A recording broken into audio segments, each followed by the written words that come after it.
Assalamualaikum warahmatullahi wabarakatuh. Alhamdulillah, alhamdulillahirabbil alamin. Assalatu wassalamu ala asrafil anbiya'i wal mursalin sayyidina wa maulana Muhammadin. Sallallahu ilaha illallah wa asyhadu anna Muhammadar Rasulullah. Muhammadun musahabihil wal ikram ya wal jalil wal ikram wa tahirin wal mujahidina amma ba'du wa idullah wa itakullah. Bersyukur kita kepada Allah dengan mengucapkan alhamdulillahirabbil alamin atas segala karunia limpahan rahmah dan hidayahnya, sehingga kita dapat menjalankan semua perintahnya, beramal dan beribadah dunia dan akhirat, zahir dan batin. Tidak akan pernah kita lupakan, marilah sama-sama kita berkalam berselawat kepada junjungan kita Nabi Allah, Nabi al-akhir zaman, Rasulullah Muhammad sallallahu alaihi wasallam. Atasnya, untuknya, kalimahnya, dengan mengkalamkan Bismillahirrahmanirrahim. Allahumma salli ala Sayyidina Muhammad wa ala alihi Sayyidina Muhammad. Para jemaah sekalian yang dirahmati Allah, bertemu lagi dalam channel Buya Pasaman Timur dalam makom majelis zikir ma'rifatullah, dalam rangka tolabul ilmi wa syari'atul hakikatin wa tariqatun alal mu'arifatin wa khususon tolabul fil tauhidin. Para jemaah yang dirahmati Allah, rahimakumullah. Selama kita mengkaji hakikat daripada perintah Allah, baik dalam rukun amaliyah, baik pun dalam rukun ibadah, marhalah muqarrabah atau rohani, maka pasti kita menemukan kata-kata zat dan sifat. Sebetulnya apa kodrat dan sifat ini, dan golongan atau apakah dia semacam wujud? Insya Allah kita akan kupas pada saat kesempatan yang baik ini, agar kita tidak salah dalam memahami dan menjalankan ma'rifatnya. Karena sumber daripada tujuan Allah bertauhid, menjembatani diri kita kepada Allah adalah dengan zat dan sifatnya. Sekarang kita akan kaji apa itu zat dan sifat itu. Baik para jemaah sekalian, mudah-mudahan kita selalu dalam lindungan Allah Subhanahu wa ta'ala. Dengan meningkatkan rasa iman dan takwa kita, maka wajiblah kita meningkatkan ilmu pengetahuan demi terciptanya suatu derajat ibadah yang lebih baik dan lebih tinggi. Maka kita harus menjalankan belajar tolabul ilmi faridatu ala kulli muslim. Baik para jemaah sekalian, Allah pernah berpesan dalam qudsinya mengatakan, wala tafaraku fil izzatin wa tafaraku fil sifatin. Nah, di sini perlu kita pahami bahwasannya janganlah engkau tafakur kepada zatku, tapi tafakurlah kepada sifatku. Nah, apa yang dikatakan zat? Zat ini ada dua pada jemaah. Selagi kun fayakun, penyebab kalam semua terjadi, diawali oleh ruh dirinya sendiri, berkalam dia dengan kun fayakun, maka di sini adalah terjadi dua sifat hak dan sifat hi. Disinilah timbulnya. Tapi kalau dikatakan hu bukan golongan zat atau diri sir atau diri sifat. Tapi yang dikatakan dengan sifat dan zat adalah golongan zat dan golongan kodrat sifat. Ada sifat ini yang menjadi kodrat, ada sifat ini yang menjadi sifat juga, sifat bertingkah atau bersifat. Tapi sudah pasti zat sifat itu pasti dia bertingkah pada kodratnya sifat itu sendiri. Bicara soal zat dan sifat para jemaah, yang dikatakan wujud oleh Allah, setiap Allah katakan wujudnya, itu adalah zat. Kita contohkan seperti apa? Wujud Allah pada batin. Nah, kenapa wujud Allah pada batin? Artinya apa? Itu zat. Allah itu adalah sebutan panggilan dirinya. Alif awalnya, ha belakangnya. Allah artinya ah. Ah itu adalah zat. Jadi kodrat yang dimaksud oleh Allah tadi adalah zatnya. Nah, itulah kodrat pada sifat dirinya sendiri, itu namakan zat. Apa golongan zat itu? Pertama adalah zat yang dikatakan rohani. Nah, rohani ini adalah zat bagi Allah. Itu golongannya. Zat itu rohani namanya. Rohani itu ada berasal dari zatnya Allah yang disebut dengan nurullah. Seperti pernah kita kaji. Itu golongannya zat. Nah, setelah itu ada kodrat bernama sifat juga. Ada kodrat bernama sifat. Itu adalah mewujudnya daripada zat tadi yang namanya nur. Nur ini adalah ruhul azamah, sumber dari semua ruh terjadi. Kalau tidak ada nur, tidak ruh, semua tidak ada. Nah, begitu juga kalau zat tidak ada, nggak mungkin nur itu juga ada. Nah, inilah yang dikatakan zat dan sifat. Nah, tetapi setelah ada nur tadi dan ada dijadikan Allah pada tingkat jadi penjadian, yaitu zat disebutkan rohani. Seandainya ada rohani, zatnya Allah, ada nur. Apakah nur ini umat? Apakah nur ini suatu umat sifat hamba? Tidak. Zat itu adalah suatu kodrat yang belum bisa apa-apa dan tidak memiliki kebisaan apa-apa. Nah, kapan ada terjadinya zat ini bisa berbuat? Nah, terus ada dua kehidupan dinamakan nur. Nah, nur ini adalah kodratnya Adam pada diri, hayat pada ruh, asal muasal ruh itu jadi. Itu kodrat. Tapi belum dikatakan itu hidup. Sama dengan zat tadi. Kalau zat Allah itu ada dan nur juga ada, zat mewakili kodrat, sementara nur ini mewakili sifat.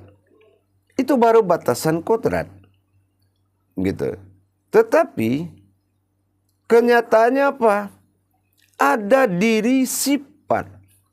Diri sifat yang berasal dari kodrat sifat sendiri. Nah, ini jangan salah pengertian. Ada kodrat nur bernama sifat. Ada kodrat zat. Nah, seandainya ada zat dan nur, apakah sudah hayat? Belum. Karena tidak ada yang bertajali ke dalam kodrat tersebut. Maka inilah yang dikatakan diri yang hak atau batin bagi Allah, itulah diri sifat. Dari diri sifat inilah yang akan mewujud kepada kodrat zat dan nur. Itu. Maka dikatakan bersifatlah Allah pada kodrat zat dan nur. Bersifatlah Allah pada zatnya sendiri. Arti kata bersifat apa? Bertingkah Allah. Bisa dia melihat, bisa dia mendengar, bisa dia berkata. Setelah apa? Setelah jasad, setelah zat menjadi kodrat, nur menjadi hayat, datang diri sifat yang disebut dengan diri batin, atau diri yang dikatakan tidak zat, tidak nur, tapi dia masuk ke dalam zat dan nur tadi, atau dikatakan diri sabitah dimasuki oleh diri ayan karajiah tadi, maka mulai dia bicara, mulai dia bertingkah. Nah, itu yang dikatakan sifat. Diri sifat ke dalam kodrat sifat. Nah, itulah yang disuruh kata Allah, tafakurlah kepada sifatku, karena sifatku itu adalah tingkah lakuku sendiri. Tapi wala tafaraku fil izzatin, dan jangan terpakur kepada zat. Zat itu kodrat. Nah, jadi kalau kita larikan kepada sifat nyata maujud namanya. Sifat wujud tadi kenyijat, sekarang sifat maujud. Contoh sifat maujudnya sifat yang ternyata, yang kelihatan, yaitu jasad. Jasad inilah perwalian dari zat. Makanya dia mim ha mim dal mirip Muhammad, karena zat itu yang menjadi rohaninya Muhammad. Nah sekarang zat itu maujud. Itulah zahirku, Allah fil zahiru. Aku bersifat zahir. Nah itu dia, masuk dia kepada jasad, itu zat. Nah mana sifat tadi? Selagi nur itu di dalam rohani, maka sifat jatuh kepada tingkah. Itulah jadi husna. Jadi zat itu adalah asma, sifat itu adalah husna. Nah itu lebih jelasnya. Jadi kalau kita selalu, maka dikatakan af'alullah. Ya, af'alullah itu gerakan Allah. Kalau kita selalu menyadari para jemaah, hakikat diri tadi, zat dan sifat itu ibarat sebuah cabai dengan pedasnya. Nah, tidak mungkin ada kita bisa berbuat apa-apa. Tidak mungkin kita bisa bergerak. Karena tidak bertingkah Allah pada diri. Contoh kalau Allah tingkah atau sifatnya dia cabut. Yang tinggal apa? Hanyalah kodrat. Zatnya. Apa itu? Itulah zat kunal. Zat kunahnya. Zat kunal. Maka dikatakan zat kunal itu adalah zat yang menjadi sifat. Dan zat kunah itu adalah zat yang menjadi kodrat. Jadi bersifatlah aku pada zatku sendiri. Bukan Allah itu sifat, bukan Allah itu zat. Tapi bersifat Allah pada zatku sendiri. Mana zat itulah jasad itu. Mana sifat, inilah yang bertingkah. Seperti ente lihat saya bergerak. Itu adalah sifatnya Allah. Nah sementara yang zat, apa yang ente lihat? Itu yang dikatakan zat kunal. Zat kunal itu adalah yang kujadikan sebagai alam. Dan zat kunah yang kujadikan menjadi kodrat. Inilah dua zat yang pernah saya terangkan di kajian-kajian lain. Begitu para jemaah. Jadi kalau kita mengamalkan dengan pandangan, alhamdulillah itu yang dicari oleh Allah. Itulah orang yang telah dijanjikan surga dengan pasti. Kenapa? Karena selalu kehidupan Allah itu dibawa. Hayatullah itu wujud pada dirinya. Zat Allah itu adalah nuraninya. Allah subhanahu wa ta'ala. Ada zat yang menjadi sifat. Dan ada zat yang menjadi kodrat. Inilah kunah dan kunal atau kun fayakun. Itu intinya. Jadi kalau kita mengamalkan ini, tiadalah binasa dan zat sifatku. Semua di alam ini terkutuk melainkan zat dan sifatku. Sifat ini adalah rumus 7. Kenapa? Induk daripada sifat adalah diri sifat. Kodrat, ada namanya kodrat sifat wujudnya nur. Ada diri sifat wujudnya diri batin. Diri yang tidak terbuat dari zat dan nur. Itu yang masuk ke dalam zat dan nur tadi menjadi batin dimakan nyawa. Nah gitu pada jemaah. Jadi kalau kita mengamalkan hakikat Allah pada diri, maka amalkanlah. Lihatlah zat Allah pada jasadmu. Dan lihatlah, rasakan tingkah Allah, sifat Allah pada tingkahmu. Bertingkah Allah pada jasadmu. Itulah sifat bagi Allah. Kenapa? 3 lapisan diri tadi yang menjadi panutan umatnya Muhammad sallallahu alaihi wasallam. Itulah para jemaah makna hakikat dari zat dan sifat tadi. Insya Allah amalkan dengan pandanganmu. Kamu adalah zat dan sifatnya Allah. Kamu adalah zat yang tempat Allah bersifat. Makanya af'alullah, gerakanmu gerakan Allah. Ingat, tidak ada yang binasa melainkan yang batil di dunia ini. Tidak akan pernah juga binasa yang hak itu melainkan yang batil. Jadi begitulah cara mengamalkannya. Lihatlah mana zat yang dikatakan mewujudnya rohani berwujud Muhammad benar terbukti sudah mim kepala hada dan mim perut dal kaki. Kodratnya Muhammad, usulnya adalah zatnya Allah. Zat Allah inilah yang menjadi rohaninya bagi insan kita. Nah, mana nurani? Itulah kodrat ayah Adam alaihissalam sebagai nur Muhammad yang diamanahkan kepada Adam. Nah, itulah dia. Makanya Muhammad menjadi batinnya Adam dan Allah menjadi batinnya Muhammad. Mana diri sifat itu? Diri sifat itu yang bertingkah itu adalah nyawa atau batin bagi Allah, disebut nyawa bagi kita. Jadi sudah ketemu para jemaah. Mengamalkan zat dan sifat itu hati-hati. Kalau kita wala tafaraku fil izzatin, jangan engkau tafakur kepada zatku, artinya apa? Jangan tafakur kepada jasad.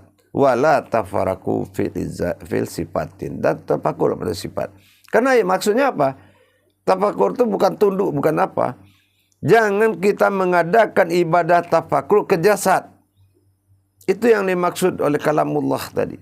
Wala tafaraku fil izzatin, jangan kita tafakur karena mewujud daripada zat itu adalah rohani, rohani adalah jasad. Rupa-rupanya adalah rohani kita.